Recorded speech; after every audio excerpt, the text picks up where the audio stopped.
Hello बच्चों, कैसे हैं आप।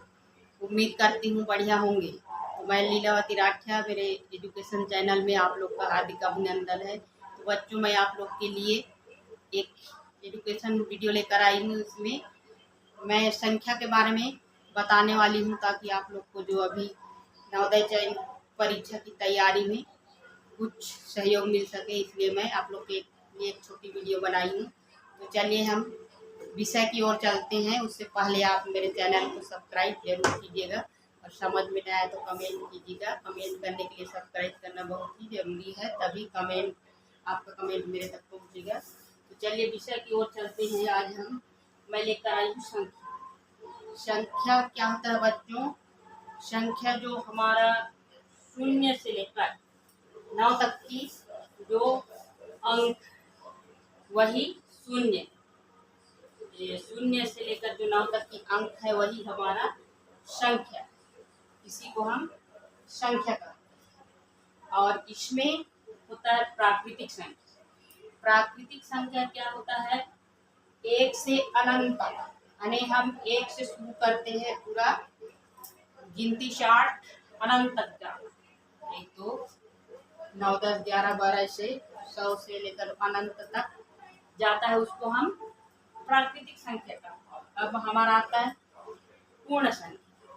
तो पूर्ण संख्या क्या है? पूर्ण संख्या शून्य से लेकर अनंत तक की संख्या को हम पूर्ण संख्या कहते हैं।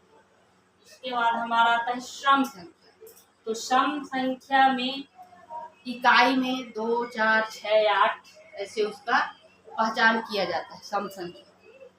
और विषम संख्या। विषम संख्या क्या होता है? जो जिसके इकाई में 1 3 5 7 9 11 ऐसे आते हैं, वो विषम संख्या। उससे आगे हमारा आता है ऋण संख्या। तो ऋण संख्या केवल एक है, एक, इसको हम ऋण संख्या कहते हैं। ये ऋण संख्या है। और उसके बाद आता है हमारा अभाज्य।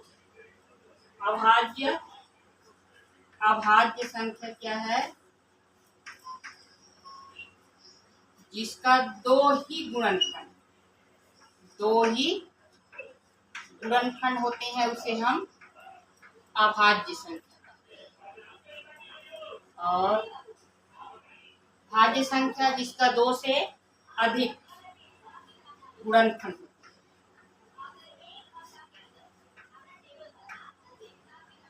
जिसका 2 से अधिक गुणनखंड होते हैं, उसे हम भाज्य संख्या कहते हैं।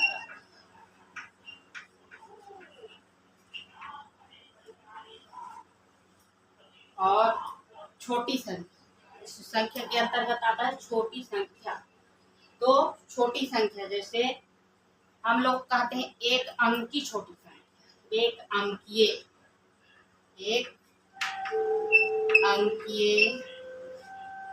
दो अंकीय, 3 अंकीय छोटी संख्या। तो एक अंकीय छोटी संख्या जैसे कि एक है, एक अंकीय छोटी संख्या हमारा एक है। मैं इधर मिटा देती हूँ, यहाँ नहीं लिखेगा।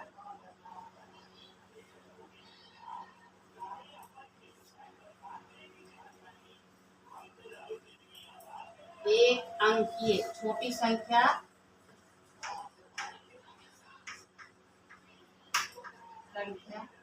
एक अंकीय, 2 अंकीय, 3 अंकीय। तो इसमें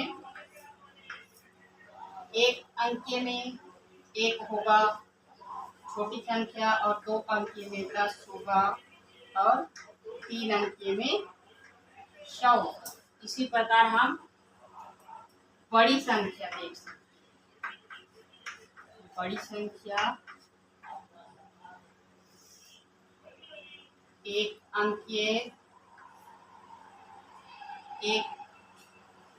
अंकीय में 9 होगा, 2 अंकीय में 99 होगा और 3 अंक में 999।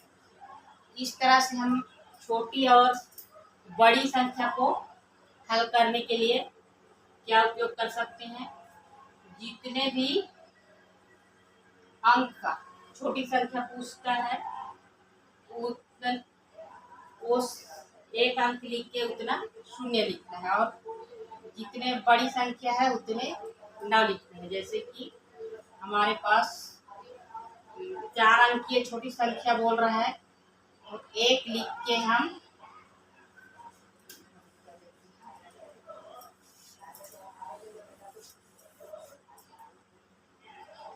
4 अंकीय छोटी संख्या बोल रहा है, तो यहाँ पे हम 1 लिखेंगे और इधर 3 शून्य बढ़ा देंगे। और छोटी पूछ रहा है तब, और बड़ी पूछ रहा है उस स्थिति में 4 अंक का ही हम 4 को 9 लिखते हैं। इस तरह से हम आसानी से छोटी और बड़ी संख्या ज्ञात कर सकते हैं। तो बच्चों, संख्या मुख्य रूप से अंक हैं। इसमें हम लोग समझे प्राकृतिक संख्या, पूर्ण संख्या, सम संख्या, विषम संख्या, ऋण संख्या, अभाज्य संख्या, भाज्य संख्या, छोटी संख्या, बड़ी संख्या। इस तरह से छोटी छोटी बेसिक जानकारी को हमको जानना बहुत जरूरी है, तभी हम बड़े से बड़े